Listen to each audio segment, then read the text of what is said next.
Salam əziz şagirdlər. Mən bugün sizə hibridləşməni başa salacağam. Hibridləşmənin 3 növü var. SP3 hibridləşmə, SP2 hibridləşmə və SP hibridləşmə halı. SP3'də gördüyünüz kimi SP3 4 dənə hibrid orbitalı var. SP2'də 3 dənə hibrid orbitalı var.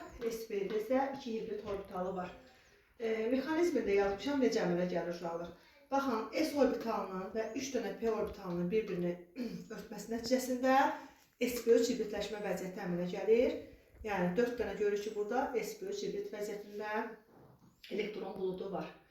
Bütün alkanlarda şu karbon atomları SP3 hibrid vəziyyətindədir. Çünki alkanlarda təkqat rabitəli birləşmələrdir.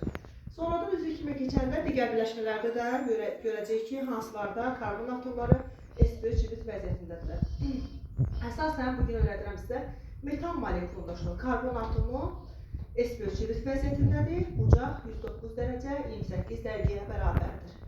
Su molekulunda isə oksigen atomu SP3 hibrid vəziyyətindədir. Bucaq 104,5 dərəcəyə bərabərdir. Amonyak molekulunda isə azot atomu SP3 hibrid vəziyyətindədir. Bucaq 107,3 dərəcəyə bərabərdir. Bəzi suallarda düşür testlərdəki məsəl üçün metan molekulunda hibrid orbitallardan neçəsi rabitə yaranmasında iştirak edir? Hidrogen sayına baxın uşaqlar. Hidrogen sayı 4 olduğuna görə deməli hibrid orbitallardan hər 4'ü də rabitə yaranmasında iştirak edir metan molekulunda. Suda hidrogen sayına baxaq. 2 dənə hidrogen olduğuna görə rabitə yaranmasında hibrid orbitallardan ikisi iştirak edir. Amonyakda isə rabitə yaranmasında hibrid orbitallardan 3'ü iştirak edir. Və mexanizmi olaraq da yazmışam uşaqlar sizə üzvü kimyada, üzvü maddələrdə.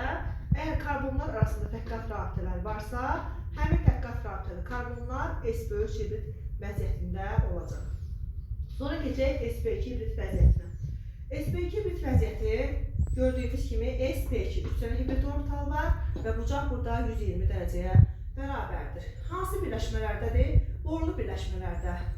Deməli, borlu birləşmələrdən hansında bor atomları SP2 hibrid vəziyyətindədir. SO2-də bir də SO3-də isə şül atomları SP2 hibrid vəziyyətindədir. Həmçinin uşaqlar üzvü maddələrdə isə əgər karbon atomunun bir tərəfə 2 qat rabitəsi varsa, həmin karbon atomu da SP2 hibrid vəziyyətində olacaq və əmələ gəlmə mexanizmində yazmışam burada. Biri S orbitalı, 3P orbitalı iştirak edir və P orbitallarla bir hibridləşmədə iştirak eləmədiyinə görə kənarda qalır. 2 dənəsi iştirak edir və 3 dənə deməli SP2 hibrid orbital əmələ gəlir. Bir dənəsi də P hibridləşməmiş orbital bu şəkildə qalır. Yəni gördüyümüz kimi SP2 3 dənə hibrid orbital olur SP2 hibrid vəziyyətində. Sonuncu hibrid vəziyyətimiz SP hibrid vəziyyətidir. 2 hibrid orbitalı var və bucaq 180 dərəcəyə bərabərdir. Yəni burada xətti quruluşludur birləşmələr. Üzvü birləşmələrdən asetilen tam SP hibrid vəziyyətindədir.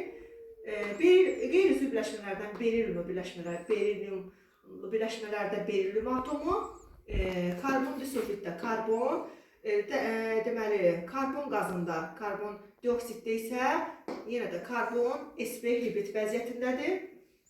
Və əmələ gəlmə mexanizmini burada yenə də yazmışam.